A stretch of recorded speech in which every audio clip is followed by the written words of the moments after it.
你諗多做乜嘢啊？人死係不能復生，生出嚟嗰日係等死。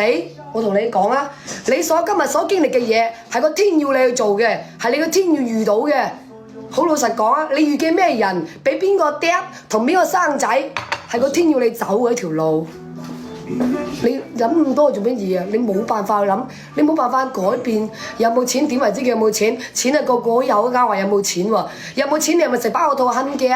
你個人咪得個米幾？你瞓張床咪最多咪2米？係咪你整咗10米嘅床啊？你咁有錢？唔係啊嘛！我有冇錢都唔關到你事，你有冇錢都唔關我事，就咁簡單。你唔好成日話啊，你好有錢，你人哋做乜拆先得㗎？你有錢我唔會問你借，呢個就係我本事。我有錢唔會借俾你，呢個就係我。講完就咁簡單，係咪啊？所以啲人成日話好有錢好有錢，我唔知你攞啲傾偈，我唔知你啲人成日攞啲話題係為乜嘅。好老實講，你有冇錢關我閪事咩？好老實講。好似糯米雞咁啊，冇錯啊，整定㗎。日講呢啲，有冇錢有冇錢？我炒埋個麵一齊食啊！炒，關我閪事咩？屌你老味啊！真係，我唔會問你借噶嘛。扮乜嘢叉燒啫喺度？屌你個嘴啫！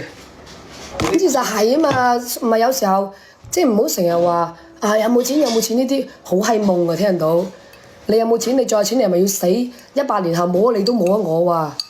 你都上唔到歷史本書嘅喎，即係你再有錢你都唔會入到歷史嗰本冊，人哋都唔會讀到你，咪係啦。講完，嗱我咁樣講你就明啦。唉，真係最多你有錢呢個山墳大啲嘅啫，就咁閪簡單，都係嗡落去嘅啦，係咪咁講啊？